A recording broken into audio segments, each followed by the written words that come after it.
everybody. Good morning, good afternoon, good evening. Welcome back to another episode of the Practice of Feeling Good. I'm your host and coach, Fletcher Ellingson. I'm so glad you're here. I'm so glad that we're in this conversation together because I believe that the practice of feeling good is the direct pathway to transforming our lives and the world. When you think about it, everything we do is geared to make us feel good. We want to always feel good and avoid feeling badly. And I believe the practice of feeling good, really bringing intention to the practice, is the way to help us get there, right? And it's of the utmost importance. So one of the ways I bring intention to this practice is by paying attention to what feels good, what's working in the world, and who in the world is also being part of the solution, creating that sense of feeling good, which is why I'm excited to bring to you our guest today, Mr. Douglas Poole of Mansfield, Washington. And I'll tell you why I asked him on the show, because last year I watched a movie called Kiss the Ground, which I highly, highly recommend. And it's all about regenerative agriculture. Douglas Poole is a regenerative farmer, and he knows a lot more about this than I do. And so I'm excited to have him on the show to tell us what regenerative agriculture is and what it means for the future of our planet. So let's get to the interview. All right, and Douglas Poole, welcome to the show. Thanks for taking some time with us today. Well, thank you for having us on. Yeah, all right. As I mentioned earlier, always love to start the show with what's working well, what's feeling good. So what can you share with us? What's a win, or where are you noticing life working out for you? Well, I'd have to say for a farmer, or again, me personally, springtime's wonderful. With the snow covers gone off. And in fact, in this case, we finally had snow.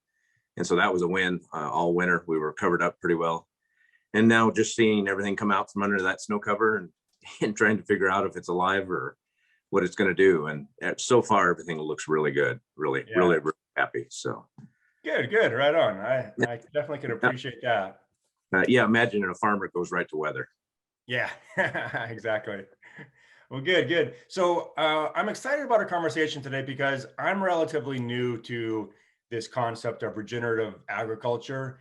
You probably have heard or maybe seen the movie Kiss the Ground, and that was my first introduction to it. And before having seen that, my mindset really was, or my belief really was that, oh, shoot, we're pretty much doomed. Like, there's no reverse in this.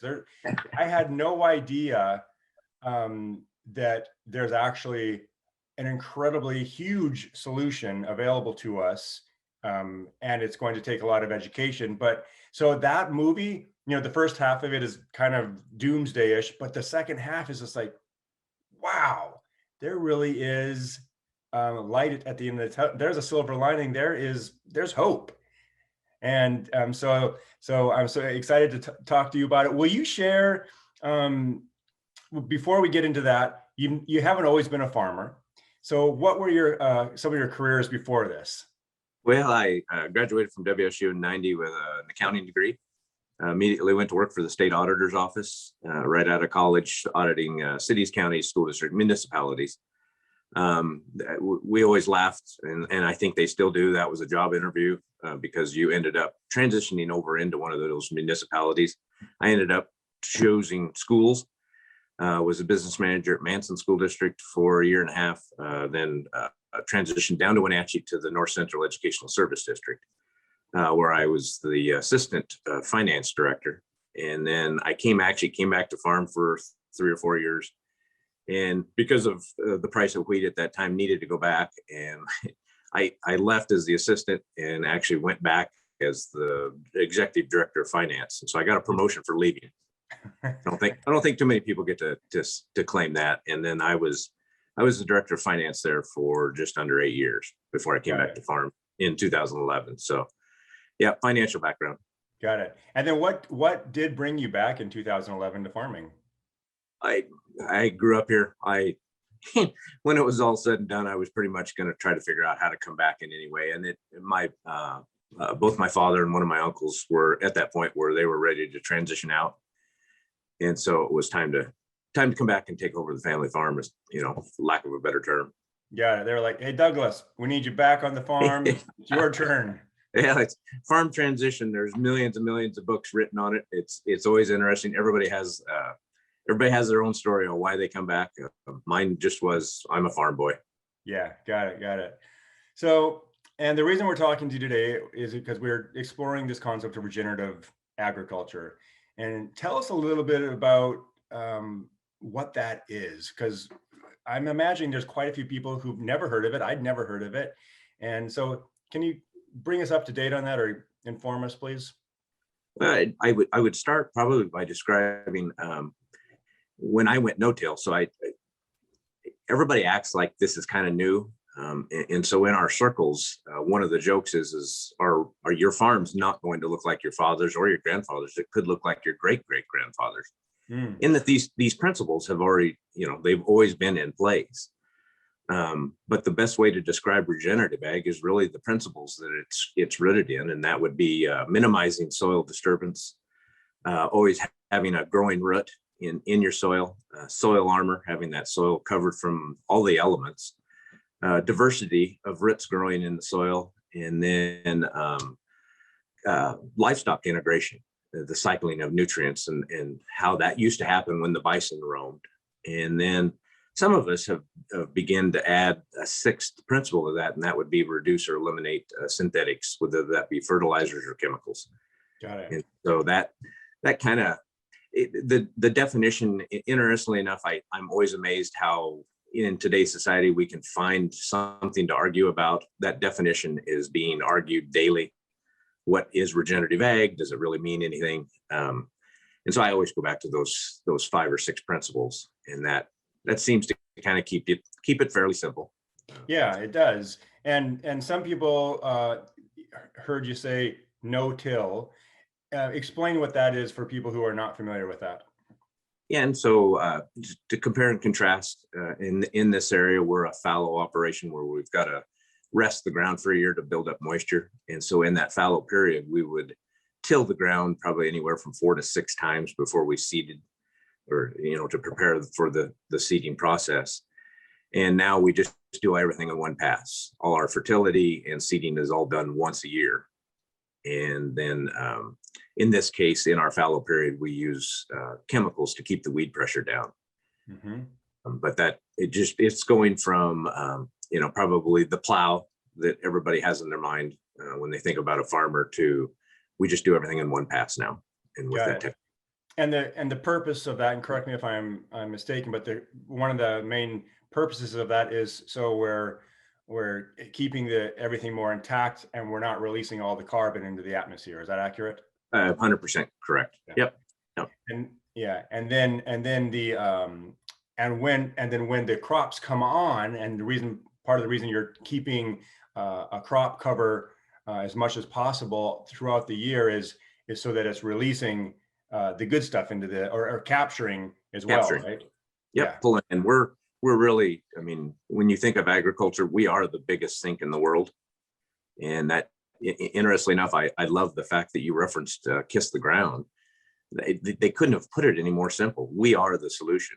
I don't like to say this, but agriculture as a whole, no one farmer or anyone else, but we are also one of the larger problems in just because of tillage and the release of CO2. So. Yeah, and that may, to me, it was shocking. Like I don't know where I'd been. I just never had exposure to this concept. So for me, it was really shocking. It might be shocking for people who are listening to this, like, oh, tilling is one of the main contributors to how this to our what's affecting the climate so dramatically. Yeah. And in that is also the solution, right? So in that we can reduce the tillage. And so you're talking about a one pass till and then covering it with crops. So you use the crop cover as well then, is that accurate? Correct. The growing crop is providing that soil armor. We of course have minimized the disturbance, all of those things we talked about.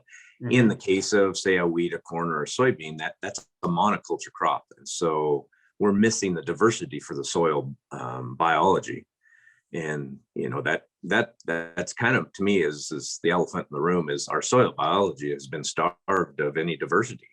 Yeah. And I actually I love macaroni and cheese. That's just what I grew up on. And I liken it to, if I'd eaten macaroni and cheese all of my life, probably what kind of health would I be in? Well, my soil has had wheat all its life. And so it has seen no diversity, not by anything they've done wrong. That's just how we farmed, and Right. farmed quite well. So. And so now you're rotating the crops in order to put different nutrients back into the soil. Different biologies.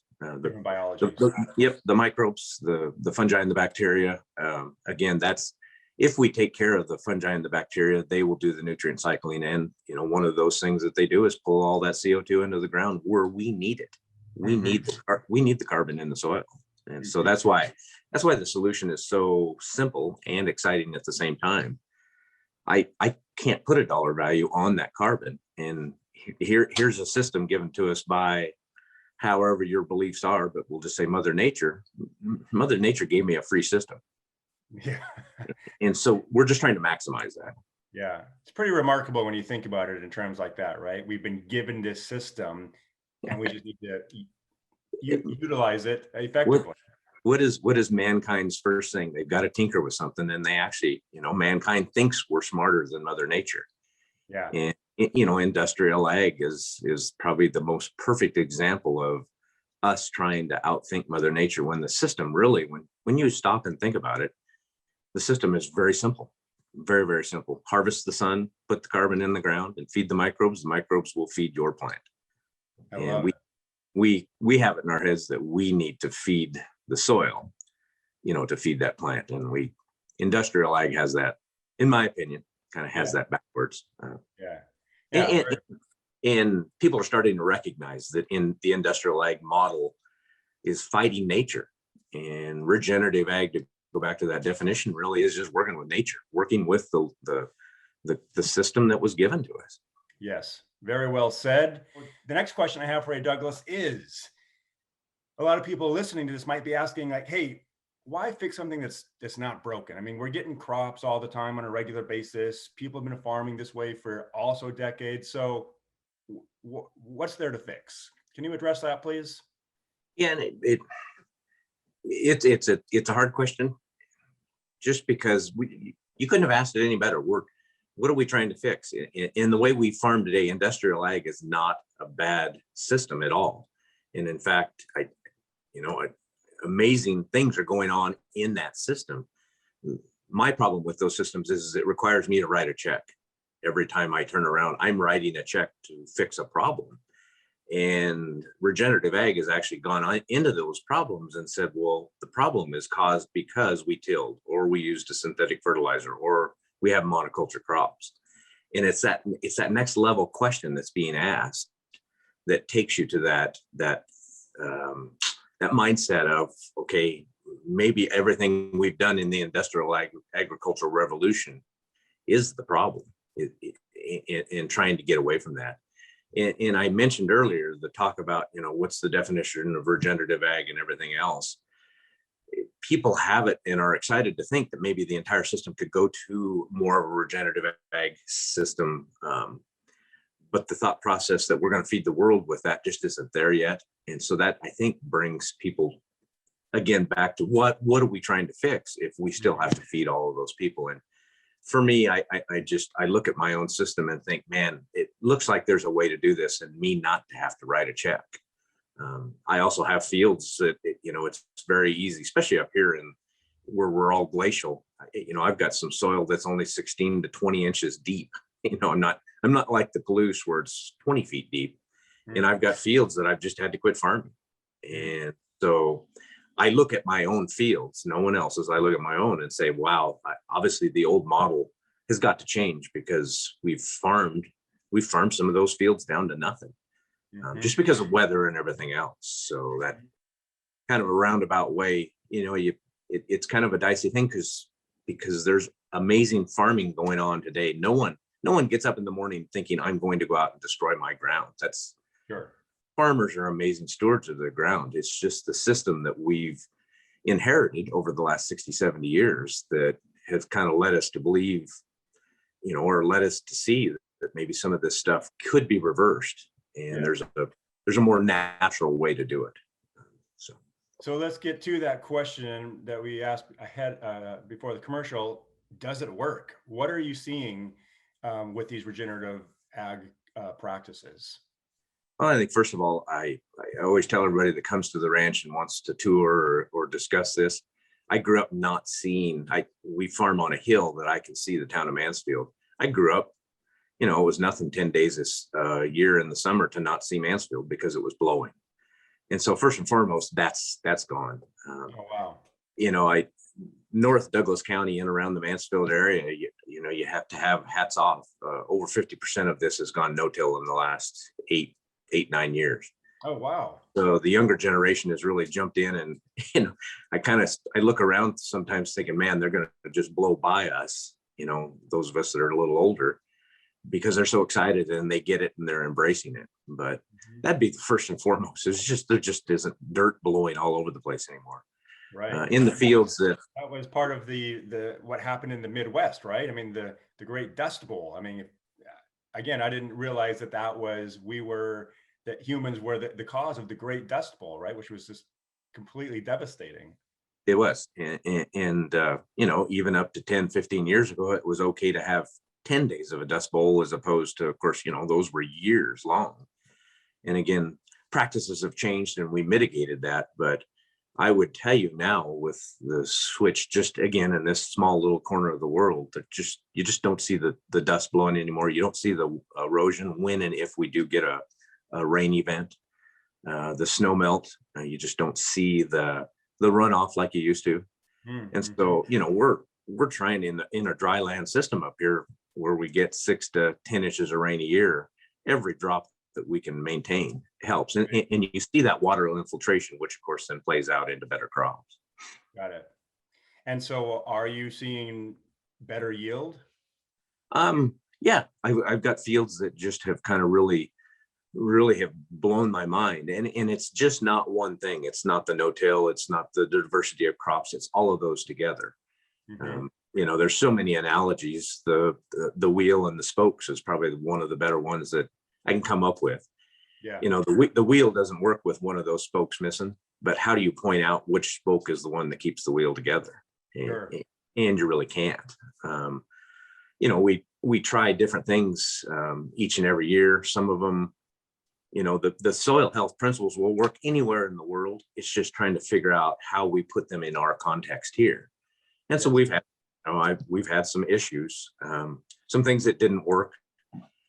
Maybe I kept the cattle out on a cover crop too long, or we kept them out in the field too long. Those are just things that we'll learn. We're not that far down this road, but I've got fields. I have one field that burnt, was in a fire in 2013. I've done nothing but screw that field up. And I finally just said, I'm going to press the reset button, and I grew a cover crop. And I changed, you can walk across that field, you can dig in it, you can do, it's just a complete 180. And that's kind of one of the things that we're doing on our ranches, is we're just acknowledging that it's time to stop and make the investment in the soil, and in just get away from needing a cash crop that year. And gotcha. That it's kind of one of the few ways that I can see to move the needle in a hurry. It's nothing for us to paint the barn. We want to paint the barn so it doesn't weather. We put brakes on our cars. We do all this maintenance and this investment in our assets, but I don't see where I've ever done that to my soil. And so that's what we're doing. And and you can see it change quickly. A lot of times they'll tell you it doesn't change for 20 years. We're seeing changes in a year. Wow. What a great concept, in investing back into our soil. Right. I tell everybody I'm the biggest plagiarist in the world. I don't have an original thought in my head, but I heard that somewhere at a conference. You may just have to stop and invest, and that's what we've done. I'm very fortunate. I've got amazing landlords that once we talked about that concept, and really we used the analogy of painting the barn. They expect me to paint their barn and keep their barn standing up as a leasee. Well, why wouldn't we do that with our soil also? So, Yeah, really good. Really good. Um, Let me see here. Another question for you. Does regenerative farming require more or less work? And is it more or less expensive than traditional till-based farming? I would tell you it's different work. A lot of my time is just researching. You mentioned I get up at 4, and that's where I do my reading in the morning and follow all my feeds, whether it be Twitter, Facebook, is all regenerative ag. And so it's a little different. And then we've become very data based. And so soil tests, tissue tests, my yield data that I get from my combines is all downloaded, and we spend a lot of time analyzing that. Because every farmer works hard. This has led me to work differently with that, because we're not tilling, we're not running a lot of equipment. We've minimized the passes, and so there's time to do other research than to have that tractor always running. Yeah. With regard to the cost, that's probably one of the things that's probably the most prohibitive to thinking about the switch is the retooling to eliminate all that tillage equipment. The no-till drills are fairly expensive. And in the case right now, and I see my farm in a transition where I'm trying to get away from spraying in that fallow period and using a cow. But there's another barrier would be acknowledging that there's a transition. People get hung up on, well, I can't just stop doing what I'm doing. And I think that's the biggest thing, is just acknowledge there's a transition. I may have to spray chemicals for 5 to 6 years to get to the other end. Mm-hmm. And so it's a work different, but yeah, there's some significant capital expenditures that need to happen. And NRCS, our local NRCS office, Natural Resources Conservation Service, and then Foster Creek Conservation District up here in North Douglas County has been amazing, getting us resources to help with that retooling. Yes. And so it's been a convergence. In my own journey, each time I look back, someone will ask, well, how did you get here? Well, again, it's just like the spoke in the wheels. I can't point to any one thing, but I can go down a list, and it's like, oh, wow, the conservation district, they really took off and got going, and now I have all that assistance. Well, the NRCS had amazing staff and continues to have amazing staff. And we had family that went down this journey. We had friends. And so that each time you turn around, there's somebody else helping you along. Mm-hmm. I think that's what's made it fun is this group effort. Yeah, it sounds like there's been a real collaboration. It is. Yeah. Let me see one more question here. I think we have got time for one more. Oh, yeah. If others are hearing this and they're like, oh, I've been thinking about this, or this is new information to me, how can they find out more? I mean, can they get in contact with you, or are there, you just mentioned a couple of resources, obviously, but what's the best way to get started and further their information? I've been asked this several times. I don't think I am where I am without the internet. I can't fathom, it's nothing for me to talk to a friend in Australia. Never met this person, but we have an ongoing relationship. And so the first thing I would do is get on Google. Yeah. Watch the movie. The fact that you watched that movie, I love the way that movie was put together. It was put together for anyone that's not part of agriculture to understand what's going on out here. But a couple of names I would throw out is Ray Archuleta, who is retired NRCS, and they call him Ray the Soil Guy. I tell everybody he's the cheerleader of the movement. Gabe Brown is another person we follow. If you were just to Google those two names, and then I would encourage everybody to watch the movie. That movie brought a tear to my wife and I's eyes, because it was validating that this journey, and it's a journey. I really believe in my own farm. If some of these things that I'm shooting for, I have a hard time believing, but I have my hope that I'll ever see it. That's fine. My son will see it, and his children will see it. Yes, exactly. Yeah. Yeah, it's a gift. It's a gift to the future generations for sure, right? Yeah. Yeah. Yeah. Yes, wholeheartedly, 100%. Yeah. Very good. Well, that's all the time we've got today. First of all, I just want to acknowledge you for being on the journey that you're on and making a difference. You're part of the solution, which is extremely exciting. And so thank you for what you do. And thank you for bringing this information to us today. No, thank you for having the opportunity to, you can tell we love what we're doing. Yeah, absolutely. All right. Take care. All All right. right. And now you know what it's time to do. It's time to get out there. It's time to be a source of kindness, be a source of contribution. You do have something to offer this world, and I believe in you.